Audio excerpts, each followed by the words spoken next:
All right, you are listening to the Animalia Hour on KGVM. We are a podcast based in Bozeman, Montana, committed to environmentalism, human health, and redefining our relationship to other animals. We hope through this podcast to inspire you to live vegan for the same reasons. I'm Kevin. Hi, everybody. I'm Sarah. I'm Lucy. And I'm Lenny. Hey, Lenny. What's going on? Missed you, buddy. Yeah. No, thank you. I'm glad to be back. He's joining us via cell phone. Yeah. So Yeah. that's awesome. We're the old gang's back together. I have a question, co-hosts, for you all. I'm going to say a phrase. It will need to be translated. So my first question is, does anybody know what it means in English? And then who said it and why it matters. So here it is. Je pense, donc je suis. Je pense, donc je suis. And excuse me if I'm pronouncing anything incorrectly. Very well, No, actually. that sounds like Who knows what that means?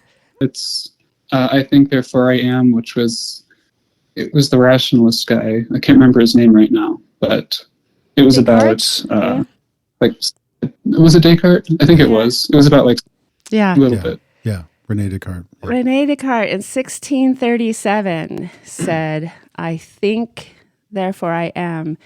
He was a French philosopher, so we can blame the French Yeah. for the... 100%. No, actually, that's not true. Because I think that it was because of ancient Greek thought, so going all the way back to Aristotle and others, they made such a distinction between the spirit, the soul, being superior and transcendent and what's good, and then the body, the material body being, kind of what is vile or, not to be elevated. So they made this distinction between the soul and the body, this demarcation. And then it got picked up by the church fathers, namely Aquinas. So it got woven into theology, but it definitely has had an influence also on science. So, one person can really change the world. So that's an interesting thing to be, I guess, inspired by, that one person's thought can have such an impact. It was also terrifying because Yeah. it was Aristotle. Right. Just wait till AI gets a hold of this. I'm just kidding. So yeah, this idea that only people think, okay, only humans think, and therefore only people exist in the moral universe. It's still so pervasive in the realm of science, religion, and it's had some pretty negative effects, I think, on how we think that it kind of lets us off the hook morally. I think it alleviates our conscience. We don't have to feel obligated or guilty or concerned about non-human animals, because we've made two categories. There's the human category, in which we need to be careful and kind and nurturing, and then there's non-human animals that, since they don't think, since they're just automatons or don't have a soul, that we don't have any obligations to them. Interesting. Mm-hmm. I think that we've, as a species, we've really developed this to the point where, we tend to kind of comfort ourselves with stories about animals being stupid, dirty, gross, cruel. Sometimes people love to tell stories about, the animals that might be especially cruel. And this really comforts us, I think, that because animals can be that way, we don't have to care about them. And we even say, sometimes we use the word, they're an animal. Do you know what I mean? We just use that word, and it's loaded with so much. Yeah. Or Yeah. treated like an animal. Oh yeah, treat it like an animal. Oh, exactly. It's worse than Yeah. nothing. It's worse than nothing when we say that. Yeah. Yeah. That is I was interesting. thinking a little more about that first quote, and I think it's definitely true that Descartes' sort of moral philosophy had to do with believing that animals didn't think and therefore weren't morally valuable. But I'm not sure if that quote relates directly to that, like existence in the moral universe. The way that I've always understood it is that he was trying to give an answer to the question: is there anything that anybody can know for certain? And there was a school of thought that said no, everything that we know is somehow evidenced through our senses and our physical surroundings. And he said no, that's not exactly true. We can know for certain that we exist because we are thinking, because if there's nothing to do doing the thinking, that just doesn't make very much sense. So if we're thinking, we have to exist. And I think that was just sort of the conflict at that time between the two schools of thought. I think it was like the rational empiricist or something like that. Yeah. Yeah, but also it's interesting in terms of the relationship between that quote and how he view animals, though, because they're automatons, right? And so they don't, since they can't think, they do exist, but they can't. They're automatons kind of thing, right? They don't have a consciousness. So obviously they do exist, but in the way he says it, it's like they don't exist as a being, as like a consciousness, right? Right. Well, he went so far. I think we talked about because they're machines, they don't feel. Yeah. And therefore they can be experimented on. And he didn't think they could think as well. Right.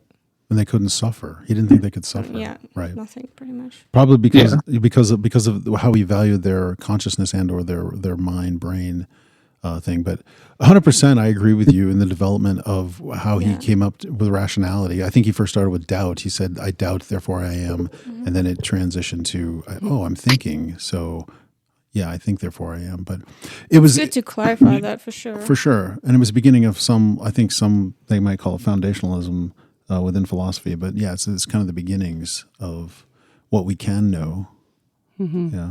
So one thing I was thinking about as we were preparing for this show is how we as humans sometimes love to play both sides of an argument, or we like to have things two ways that are seemingly contradictory. I'd love to get your thoughts on this.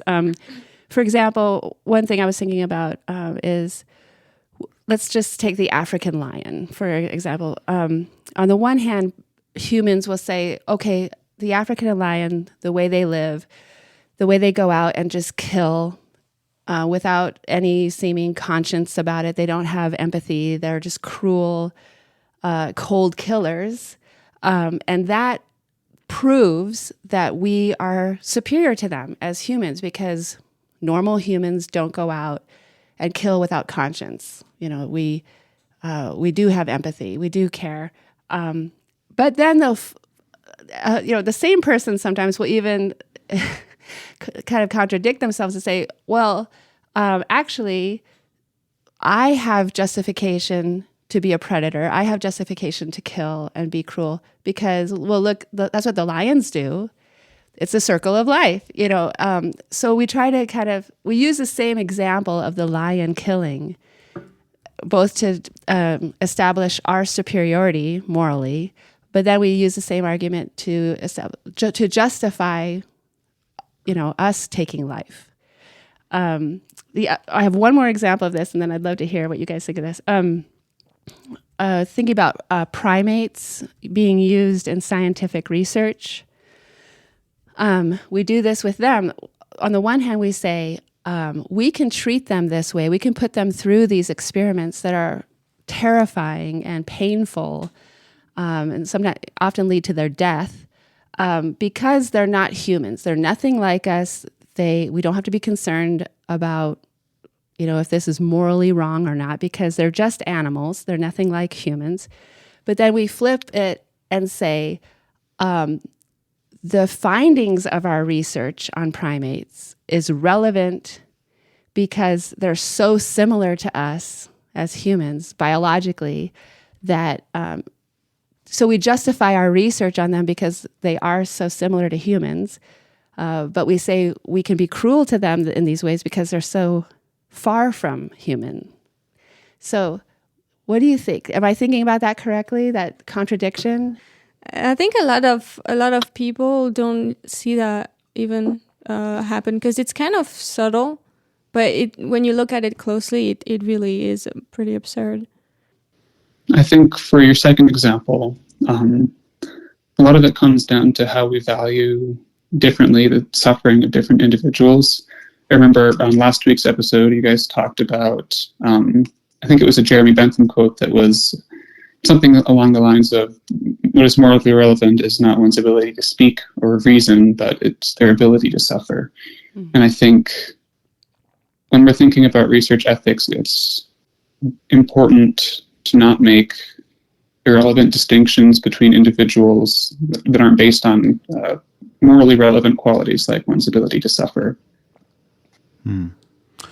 Yeah, and I mean, contradiction-wise, I agree with you. It's like we consistently keep talking about, especially recently, and I brought up the Steven Pinker last time, but we keep saying as a human civilization, we're getting more ethical. We're getting better. Crime is less. We're becoming more, collectively, almost evolutionarily, however you want to say it, we're becoming better. But yet, justifications like this, well, this is what lions do. I mean, this is normal. Or even the idea that I know within certain religious circles, it's like if you try to make an argument like, hey, we're supposed to be better. And they're like, well, we get these pragmatic responses like, well, this is the way the world is, so we just have to accept it.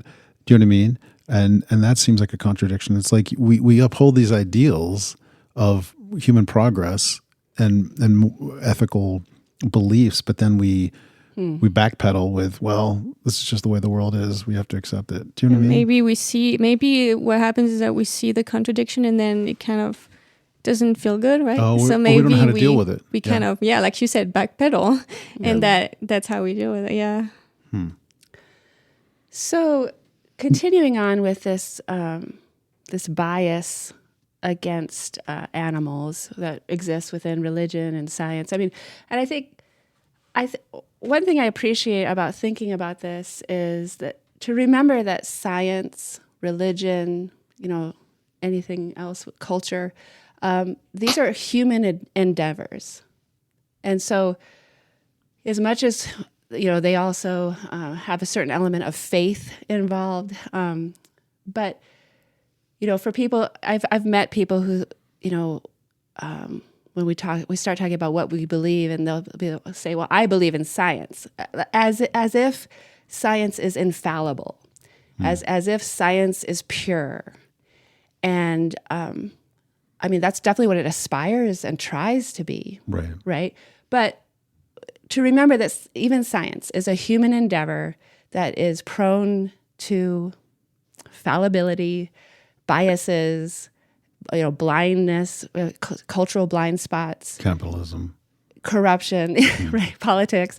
So I think that's worthy of pointing out that even in this, when it comes to animals, because you would hope, idealistically, you would hope that at least science can help us in how we should view animals. But sadly, historically, science has kind of perpetuated this idea that because animals can't think, they're so inferior to humans in every way, we can just continue to use them the way that we do. And not even because they can't think, because we don't perceive them to think, or we can't, like we just don't want to. Right. Right. So, Mm-hmm.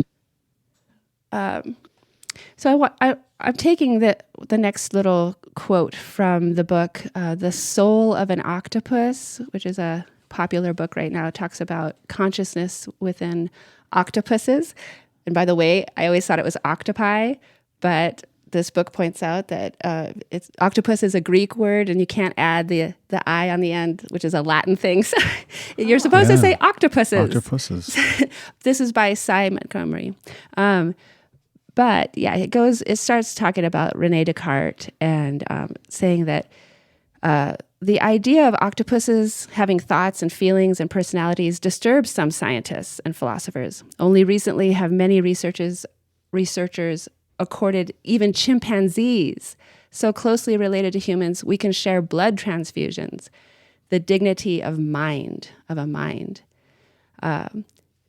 So this idea that animals can't have thoughts, feelings, personalities, or mind is still so pervasive in modern science that even Jane Goodall, one of the most widely recognized scientists in the world, was too intimidated to publish some of her most intriguing observations of wild chimpanzees for 20 years. And she goes on to say, I've spoken with other researchers at that reserve in Tanzania who still haven't published some of their findings from the 1970s, fearing their scientific colleagues would never believe them. There's always an effort to minimize emotion and intelligence in other species. And since she's doing her research for this book primarily in aquariums where they keep octopuses, they say the prejudice is particularly strong against fish and invertebrates. Although, as you go through this book, you find out how brilliant and intelligent and full of personality octopuses actually are. Right. That's crazy. That reminds me, and I think what you're getting at, and I'd be curious to hear Lenny's opinion as well, but I think I mentioned last episode that there was a researcher in the 70s who just wrote a book, and in the title it was something about animal awareness, and he was like shot down by his colleagues and by the community, the scientific community, because they just didn't believe that animals had any sense of consciousness and or awareness. He didn't even get to consciousness. He was just talking about awareness, and he just got shot down. So that bias that exists in science and continues to some degree. I found this quote in a book. It's the book actually cited not long ago, The Inner World of Farm Animals by Amy Hatkoff.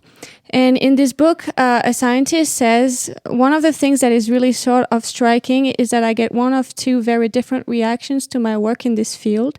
When I say that animals have personalities and we can measure it, anyone who knows an animal or has pets looks at me like I am crazy and says, well, of course. Yet I can say that exact thing to scientists and they will shrug their shoulders, look at me like I'm crazy, and say, of course they don't have personalities. You get these two beliefs that animals having personalities is obviously right or is obviously wrong. You rarely get anything in the middle. I think it's a very interesting quote. This guy is a researcher called Gosling. I don't know his first name. It's not Ryan. No, I was kidding. Hey, Lenny, any thoughts? Yeah, I was thinking about that and about what Sarah said a little bit earlier about science and the way that it can and has historically been used to exclude many animals from our systems of morality. And I think a lot of it comes down to the fact that morality and like empiricism, there's always going to be some divide there. You can never get an ought from an is. And we all have a common sense of morality. I believe our society has a common sense of morality, that people are equally morally valuable. At this point in history, we have this common sense that people are equally morally valuable without regard to characteristics that are, to us, obviously not morally relevant, like sex and ethnicity. And in the past, there have obviously been times where people have thought that is not true, but I think it's good that we're moving in that right direction. And if we're going to make this system of morality the most logically consistent, we should, sort of back to what Jeremy Bentham said, exclude all of the morally irrelevant characteristics from the distinctions that we paint. I guess that doesn't really answer your question, but I thought that was sort of related to what you said earlier about science and how science, even good, strong science, can be devoid of morality because morality isn't inherently related to that scientific process. Of course, it isn't, right? Morality is not part of like the scientific world, but it is definitely influencing what can be done, and like it definitely influences their bias very strongly, right? which is like kind of, because now like morality actually is part of science in terms of humans. For example, they would never exploit certain kinds of people like they could have in the past, like they did, right? That's true. Like, so it is. I think it is part in an indirect way, in the way that it influences scientists' biases and it influences what the laws surrounding what can be done in science. It reminds me of that. I think it's Max Planck quote that science progresses one funeral at a time. And I think it just speaks to the human element of science and how culture changes and values change. And anyway. That reminds me of a major event in the progression of research ethics in the U.S. Called the Tuskegee Syphilis Study. For those of you who aren't familiar with it, it was a study conducted by the U.S. Public Health Service, I believe, between 1932 and 1972, wherein several hundred black men were infected with syphilis and left untreated for several decades to study its effects on their bodies. In 1972, when it got a lot of press, it was widely condemned as unethical. And I think this study is a really good example of how research ethics has progressed in the United States and how power structures around research ethics have changed to move away from the morally irrelevant racist justifications for treating people differently in research settings. Right. And I just looked it up. Yeah. It went on from 1932 to 1972. That's crazy. For 40 years. Late. I know. Yeah. Wait, can you repeat? Can you repeat that? It happened. The experiment that Lenny was talking about. It was from the U.S. Public Health Service, USPHS. It was from 1932 to 1972, 40 years. And I read a book on this a while ago, and to this day, many African Americans do not trust the medical community. Makes sense. I yeah, mean, 100%. Right. I mean, that was their parents, or Right. Oh my God. it wasn't that long ago. It was their Right. grandparents. It's very recent. Yeah. Yeah. It's crazy. Yeah. But I just brought that up because I thought it was a good example of the way that our research Perfect ethics have example. changed Yeah.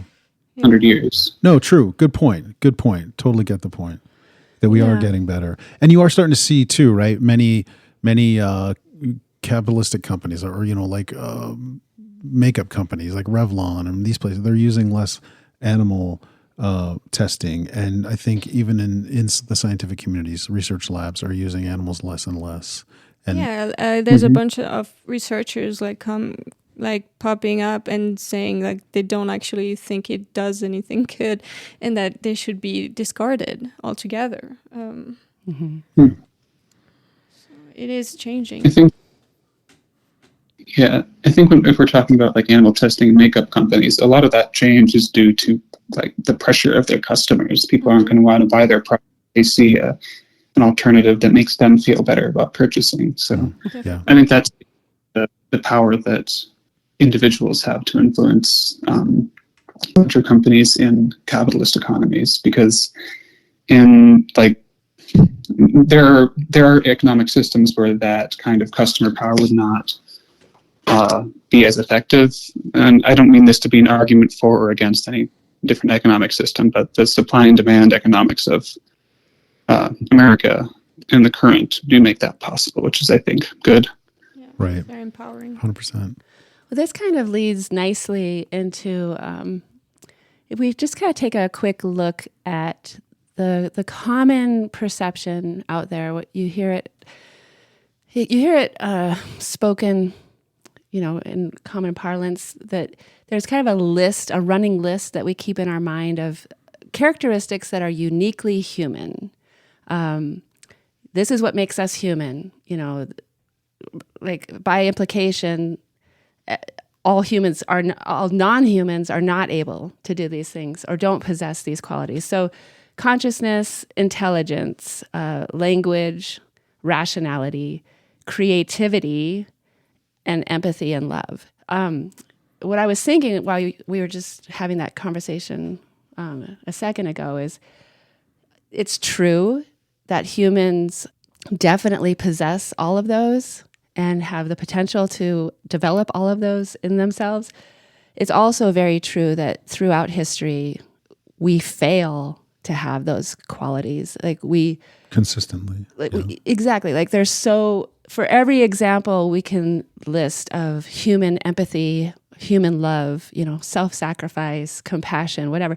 There's just as many examples to the contrary, showing that actually humans can be incredibly destructive, incredibly cruel, incredibly abusive, or, even our intelligence. I mean, yeah, I don't think anyone's arguing that we don't have maybe a superior intelligence, right? But there's plenty of examples of humans believing things that are crazy or destroying themselves with addictions that they know that aren't good for them. Or, well, these are good points. I hadn't necessarily considered, like when people are trying to make arguments for animals that they aren't creative or they don't have language or they're not conscious or intelligence. But then humans go to the extremes. And I think interestingly, I was listening to a podcast on AI, and somebody was making the argument what differentiates humans from like AI is that humans go to bigger extremes. Do you know what I mean?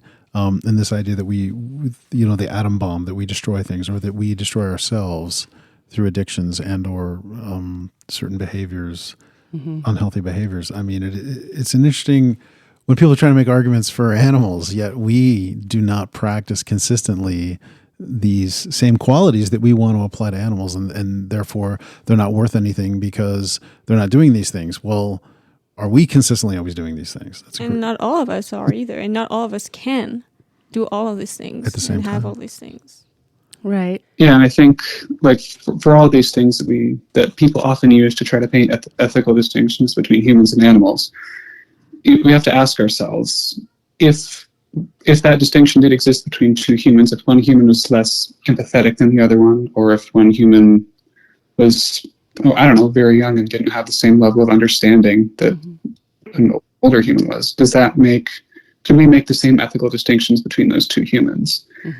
I think that's a good sort of, a good way to think about it. If an ethical distinction between humans and animals, if you think it's relevant, can you apply it to humans and have it still be relevant? Or even to pets. Right. Yeah, interesting. Right. It's a good point. Like these measurements in terms of determining someone's value, aren't always ethical. Maybe they have value just because they are, and yeah. And I love that we keep kind of circling around the idea of pets and pet owners, because I think it's very easy to run into people who have, had a pet for decades, or, and who they're so bonded with that animal that, if you ask them, does your pet have thoughts? Does your pet have desires? Does your pet have emotions, feelings, fears, delight? Does your pet play? Is your pet able to communicate with you what they need and want, and have, be able to trust you that you're going to be able to understand their request or what they want? And I mean, anybody who's had any relationship with cats or dogs, they know, yeah, actually, all of that is very true. Like our pets, we know that our pets have rich, emotional, social lives. But somehow we still have this barrier in our brain that we don't go further to say, well, we know that, for example, pigs are even more intelligent than dogs and love affection and love to take care of their young and all these things. They're very social, yeah. Yeah. They can play video games. Yeah, they can do puzzles.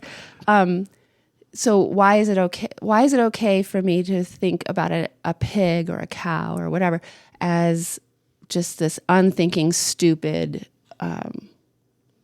animal, when I know from my own personal experience, my own daily life, that my dog cares about me when I'm crying? I mean, I had this experience as a child.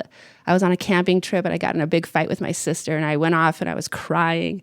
My feelings were so hurt, and her dog came and found me crying in the woods and like was comforting me and like, whining and like touching me and, Wow. and I was just like, this dog understands that I'm sad.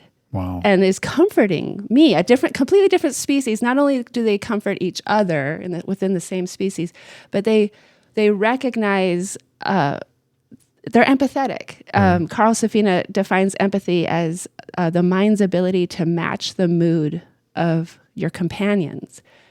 So we know that animals are able to do that. So everybody can attest to these, like dogs displaying these behaviors.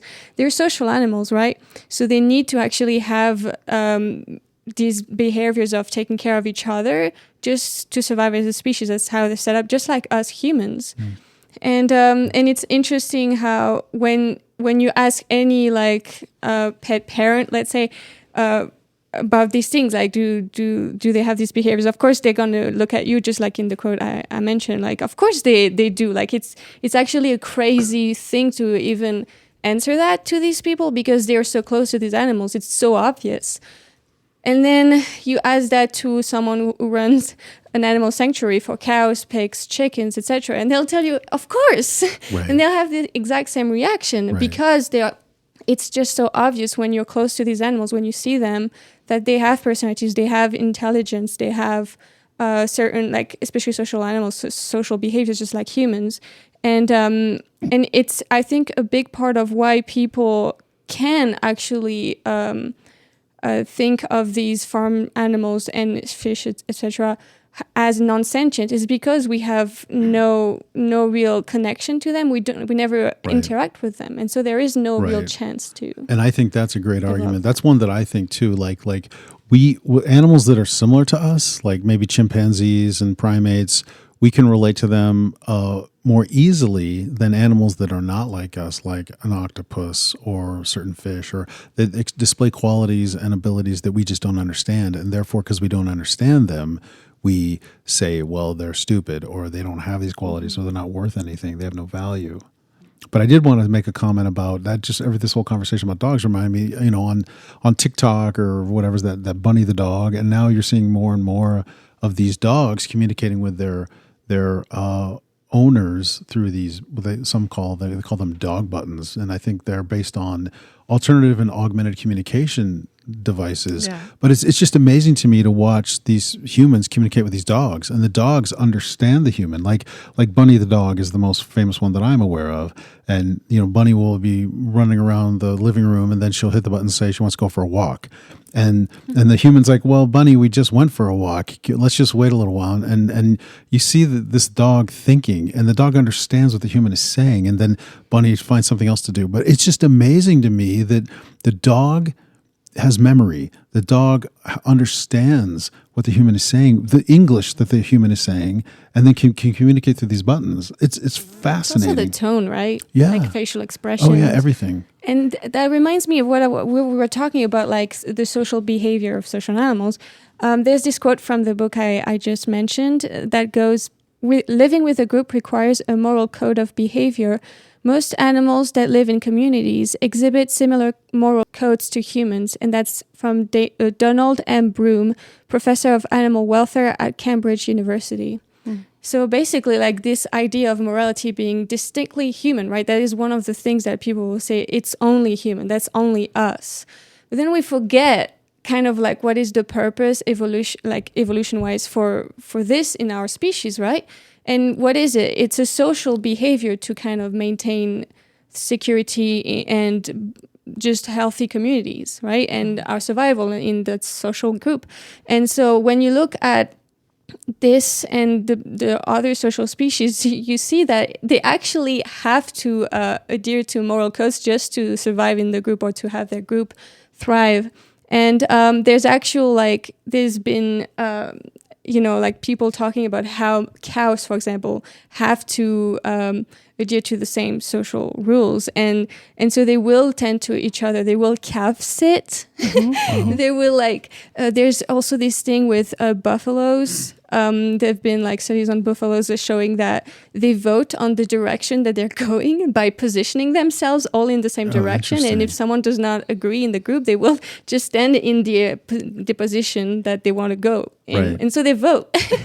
And it's just incredible. It's all in that book, The Inner World of Farm Animals. Right. Well, I think you wanna that's check it too, right? They're more sensitive. They use these other. They might not be speaking like we speak, but they're communicating through smell, through like you said, the position of their bodies. They're communicating in sounds so many ways. Vocalizations. Yeah, then they're more sensitive to it than even we are. But Lenny, any comments? Any thoughts? A lot of what this reminds me about is the way that these social behaviors evolve. Because you can imagine that any animal that lives with any other animal is going to have to be some sort of social cohesion that exists, and there's going to have to be some form of communication. I also have another quote from that book that's really cute. So basically it's about geese. The geese take turns relieving the head goose when it tires. While in this formation, the leading birds also receive honks of encouragement to keep up their speed from those in their rear. If one of the geese is injured during flying, other members have been known to stay behind and care for their injured goose. Right. Yeah. Wow. Yeah, I don't know. My mind is still stuck on Bunny the dog because I don't know how many of you have seen clips of this stuff. There's a product you can buy. I looked it up today. It's called Fluent Pet, where you can order these buttons that are just kind of hexagonal plastic things you put on the floor. And I've seen videos of cats communicating with their owners with using these buttons. But like you said, Bunny is like one of the poster dogs for this. But the story that the video that just is so amazing to me, you see Bunny push the button that says mad. So the voice says, she pushes it and it says mad. And the owner's like, why are you mad? Why is Bunny mad? And she thinks about it and she pushes stranger and then she pushes paw. And so they're like, you're mad. There's a stranger. Like it took them a while to interpret, but finally they looked at her paw, and in between her toes was this huge thorn stuck deeply, in between her toes, and they pulled it out. So the fact that she's saying, I'm mad because there's a stranger in my paw. It's crazy. And she was able to, obviously not fluently, was she able to articulate, what was going on for her, but she was able to put into some kind of language what she needed. Right. So, that is so crazy. That's so empowering for the dog. I'm so happy. That was my thought is, what about people on, farm sanctuaries who rescue, dairy cows or, sows or whatever? Like, it'd be so amazing, and I don't know how much of a pipe dream it would be, but it'd be so amazing to find out what farmed animals would say. Oh my God. You know? if you put this in front of them and, worked with them. That'd be funny. Yeah. Yeah, that could be actually terrifying, right? Because obviously they often have been through hell.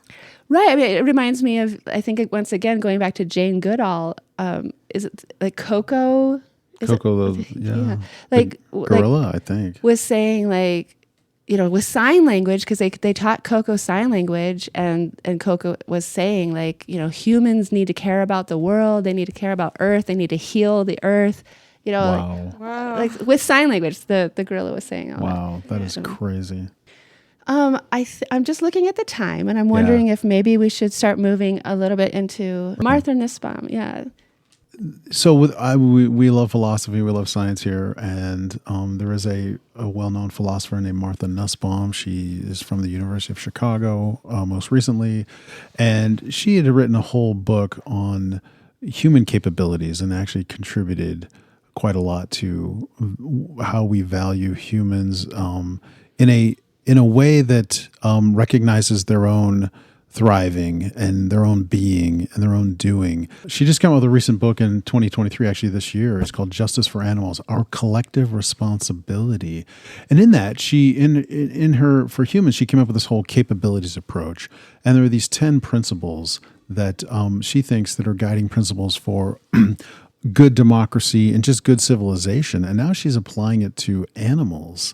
And some of the things they include just this is from the perspective of the animal, not our perspective of what we want to do to animals, but it's these 10 pillars, and they are life, Number 1, life. Number 2, bodily health. Number 3, bodily integrity. Number 4, senses, imagination, and thought. Number 5, emotion. Number 6, practical reason. Number 7, affiliation. Number 8, other species, being able to live in harmony with the rest of nature. Number 9, play, being able to laugh and play and enjoy recreational activities. And then number 10, control over one's environment. And just when you think about that, I think especially in America, we talk about freedom, and we talk about liberty, we talk about all these values that we value so much, and we don't want to be constricted or told what to do or this kind of thing. But yet we are doing this to animals through animal agriculture and just even in the wild. I mean, just look at Yellowstone and what's happening with wolves and the arguments. But it just got me thinking about this, and even I feel like for religious people, especially Christians, when they talk about dominion, their concept of dominion would be run totally in the face of what this kind of dominion might look like for animals. And it's changing the perspective. It's changing it from what good are animals for us, this kind of utilitarian view, and more about us looking at, hey, what do the animals value? What's like a pig? Earlier you were talking about a pig. Like we talk about letting a pig be a pig. Like what would be an awesome day for a pig? Do you know what I mean? Oprah, like from the pig's point of view, what would be living his best life? Do you know what I mean? Mm-hmm. What would that look like? Yeah, it's like this all-time quote, your freedom ends where others begin, right? Mm. And I mean, why does it not apply to animals when it could very easily apply to them? And like what you said about the pig's life, I've had conversations with people who would tell me, well, it doesn't really matter what we do to them because their natural life would be just lame. And it sounds to me like this person was probably having a very anthropocentric way of looking at value in life. The only kind of value that they would put on a life is if it was their kind of human life that they want to live, right? But we forget that these animals, they are similar, but they're also different in the ways that they might want. They're very similar in the fact that they want freedom and play and rest, etc. But for example, they cover themselves in mud and they love to play in the mud. Like we might even like that as humans, but whatever. I personally think that it's all about understanding their species, and even in the individuals in this species can be different, just like humans. And letting them have the freedom to meet their own needs, etc. And of course, these animals have been manipulated to such a degree that they cannot survive in nature necessarily, and they need humans to take care of them in sanctuaries, for example. So there is also a human responsibility there to not breed them into existence to exploit them, but also the ones that are rescued to take care of them. Right. Well, that just made me think we talk about these gestation crates that we put pigs in. It confines them. They're on their side. They can barely even stand up. And yet they're very social animals, very social. And yet a pig can do all these 10 things, right? A pig can care about all these things. They want to have fun. They have emotions. They have imagination. They're very smart. They want bodily integrity. We're violating them. By putting them in a gestation crate, we're violating so many of these principles. And how could we think that an animal that can move around and that is just naturally active, how would we think that it's okay, to put them in a crate like this? No, exactly. I mean, no one really thinks that, do they? Right. It's a good question. Well, I mean, even, like normally, despite the stereotypes that we've created, pigs actually are very clean animals, and they defecate far away from where they would eat or live or sleep. Right. But in these gestation crates, they're living in their filth. So that's just another example of, we're totally not allowing them to be who they are. And we also don't let them tend to their young. They are like social creatures, and these mammals, they are very attentive to their young. They're just like that, and they are not that different from us in that way, like pigs, cows, etc., chickens. Right. And when in these crates, they literally cannot do that. They're stuck. Right, and if you just think about human intelligence right here, whose idea was it to put this animal in a gestation crate where it can't even stand up, and then it defecates right next to it's young and in its own environment. I mean, we talk about disease. We think we can overuse antibiotics and all these other things. I mean, what are we thinking? Well, it's just because I think the system is set up so it's cheaper to actually let them die. Right. So it's the almighty dollar once again. Yeah. Staying on the pig topic for just a second, I saw recently on an animal sanctuary video, they were pointing out how this pig would go out and pick flowers. She wouldn't eat the flowers. She'd be out grazing, but she would pick these flowers and then decorate. She'd carry them back and decorate, her little living quarters with these flowers. Wow. So again, we've barely talked about animal creativity today. There's a lot to talk about with that. But I mean, to me, that reminds me of human creativity. Yeah. Like, it's almost like creating art, like, an appreciation for and a delight in beauty. And, that's allowing a pig to be a pig, allowing them to have some agency over what gives them pleasure, what gives them delight, what gives them freedom, what gives them the ability to express themselves. Right. And what about that? Let's talk about that. Kind of what you'd said, Lucy, that people want to apply our lives, living inside houses and warmth, to a pig rolling around in the mud. They're like, well, obviously, like your friend, the person you're speaking to, well, obviously pigs aren't living a very good life. They're living in the mud. Recently, I just saw a video of a seal like sticking his nose in. He's on the beach, pushing through sand, and he's just laying in the sand and loving it. And so again, we might not relate to that. So we think it's dirty and has no value, and yet it looks like these animals are just loving life. Mm-hmm. Yeah. Does it matter more what we think about their lives or how they experience it? Like, it's also that.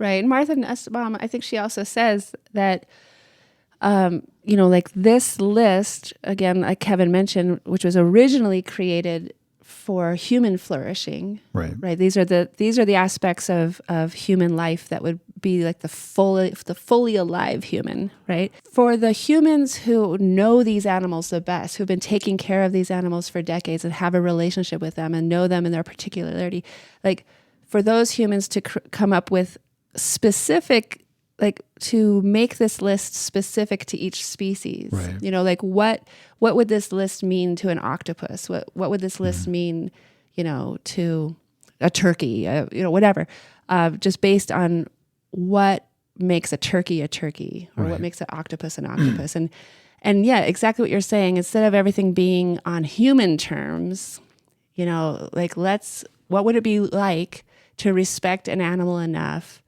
to let them live their life on their terms? And that doesn't mean they wouldn't still need some protection from humans or some care from humans. Right. We're not saying total hands off. It does get complicated, of course. But yeah, can we minimize the harm that we're doing and at least stop and consider, is there a less harmful way I can deal with this animal? Is there a way that's more respectful to what would give them a fuller life? Right, 100%. And I mean, kind of what you said, like when we think about humans, like this list was originally made for humans and human flourishing. And instead of governments and the welfare system telling people how they have value and doling out, some sort of financial benefit, this was actually looking at it from the perspective of the person and what would that person need to live well and thrive.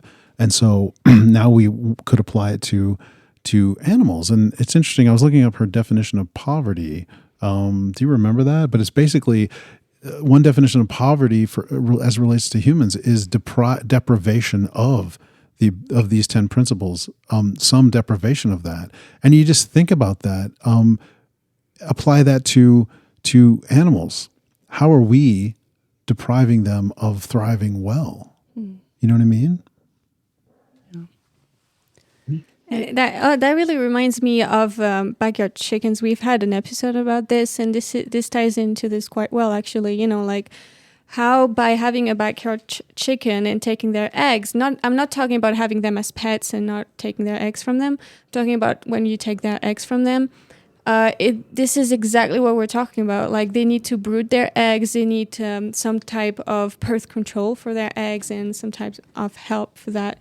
to be living according to their best interests. And that is really like, what is the best for that chicken, and not necessarily for me, human, with what I want, but what do they want? What do they need? What is theirs? What is mine, etc. Like having Right. strong boundaries about that. Yeah. Also, within this kind of within Martha Nussbaum's framework, she defines injustice. She defines injustice as the wrongful thwarting of a sentient being's striving. So, kind of what we were just saying, like this. Can you say that again? The injustice, the wrongful thwarting of a sentient being's striving. So, us limiting other humans, us limiting other animals, depriving them of a full flourishing life. I mean, that should be, for humans and animals, that should be what we're all striving for. We're all allowing everyone to kind of have a fulfilling life. They're living well and they're flourishing. That ties exactly into the animal rights discussion, because we have human rights in terms of officially we are saying that that humans deserve all these rights and we need to protect these rights, but animals don't even have them conceptually in terms of like in the law, etc. So Right. yeah. Mm-hmm. Yet. Right. Well, that was a really good conversation, I think. Yeah. I mean, obviously, we always feel like there's so much more that we're just kind of glossing over the Right. surface of what is really a very deep dive. Right, and I know that we want to get into animals, like animals and their abilities and their powers, and sometimes what we might call superpowers, like they can do things that we humans cannot do. And if we can't relate to that, sometimes we don't value that. But I feel like this show sets up kind of a little bit of a framework and a way to start thinking about animals. And I think in future shows, we want to talk about animal capabilities, animal abilities, animal powers that far exceed our own, and really focus on that. Yeah, that'll be fun. Yeah. Yeah, I love so much the fact that a really well-respected, internationally respected philosopher is doing this kind of work.